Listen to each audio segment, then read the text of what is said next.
there is finally some good news to be able to report. It's not all shit. In fact, there's multiple pieces of good news today, and this is the first. The DWP's misleading and unfair consultation on disability benefit reforms is unlawful, has been ruled by the High Court. Now, this was a judicial review that was put forward then by disability campaigners. And essentially, the ruling is around the fact that when they put the consultation out for their disability benefit reforms, they claimed that it was to do the best by disabled people. They claimed that it was being done to try and get them back into work, when actually it was just penny pinching. It was just penny pinching. So this has been reported by Chaminda Giannetti at The Big Issue, who you should go and follow. The DWP's consultation into plans to slash billions of pounds from disability benefits has been ruled unlawful in a damning High Court judgment. In a judgment published this morning, the 16th of January, Mr Justice Calver said that the judicial review brought by disability activist Ellen Clifford had surmounted the substantial hurdle of establishing that the consultation was so unfair as to be unlawful, which is crazy. Like, that's a pretty high bar to have to vault when, the government has got so many levers at its disposal that when its own legislation and its own consultations are unlawful above the government's actual legislative abilities, that's a big thing. Repeatedly describing the DWP consultation in autumn 2023 as misleading, rushed and unfair, he said, the consultation documents failed to highlight the substantial loss of benefits facing those affected by the proposals. The consultation gave the misleading impression that changes were required to ensure deaf and disabled people could access employment support, when they could already choose to access this voluntarily. Despite the consultation presenting the changes as being solely about helping disabled people into work, in reality, costs savings was at least one of the two bases, if not the central basis, on which decisions would be taken, on which policies would be taken forward by the government. The 8-week consultation was unlawfully short in the circumstances. I am overjoyed that the court has recognised the importance of properly consulting deaf and disabled people on reforms that would leave many worse off by at least £416.19 per month, Clifford said in a statement responding to the judgment.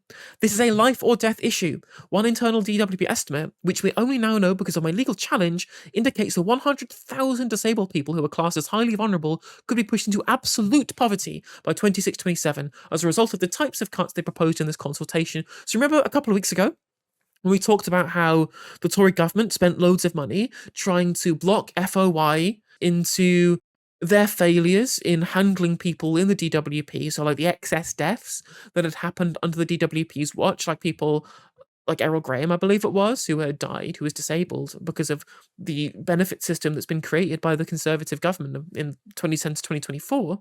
They were also keeping this pretty hush-hush as well. In the same way that they don't want you to know about the impact assessment on the winter fuel allowance from the Labour government, the previous Conservative government, they knew when they were trying to push through these disability reforms that they were going to push 100,000 disabled people potentially into absolute poverty.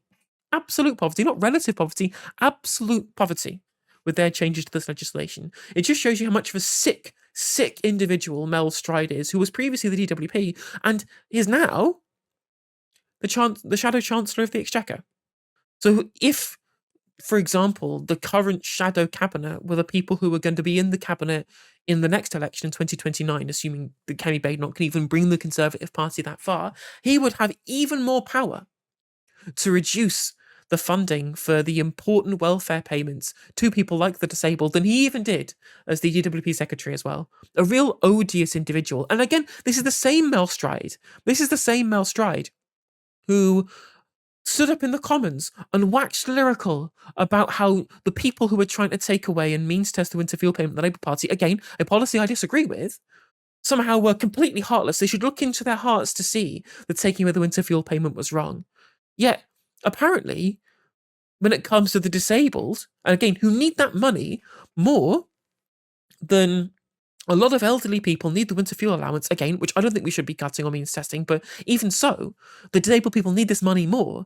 And he was very happy to shred the living standards of these people, 6 figures worth of them going into absolute poverty potentially, when he now stands up in the Commons saying that a cut to the winter fuel payment is beyond the pale. A man with no principles and no moral basis for his positions whatsoever. The Conservative Party is just full of just kind of black-hearted, dead-behind-the-eyes monsters like Mel Stride. We now urge the government to rethink these proposals and make the safety and well-being of disabled benefit claimants their priority, as well as commit consulting us fairly and lawfully in the future. The plans which were drawn up by the last Conservative government were scheduled to come in this year, meaning the incoming Labour government inherited them. So far, Labour has said very little on its own plans are. Speculation that ministers have been waiting to see the outcome of the judicial review. Now, Liz Kendall has gone a bit further on this, and she said that she really does want to bring the benefit bill down and is acquiescing to a load of these recommendations that come out of Ian Duncan Smith's Centre for Social Justice. Remember, that's what the CSJ, when they say social justice, what they mean is pushing 6 figures worth of disabled people potentially into absolute poverty. That's the kind of social justice that Ian Duncan Smith's CSJ believes in. A really ironic name given the circumstances. With regards to the judicial review, as this article states, the new government don't have to drop the proposals or rerun the consultation. But if they do try and implement them, they would obviously have further legal action and more judicial reviews. They have to go through rigmarole to try and get over this at the end of it.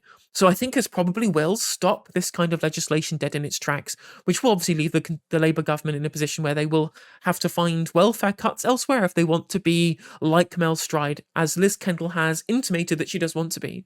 Or, here's an example, how about we tax the rich? How about we tax the rich, we don't have to do benefit cuts?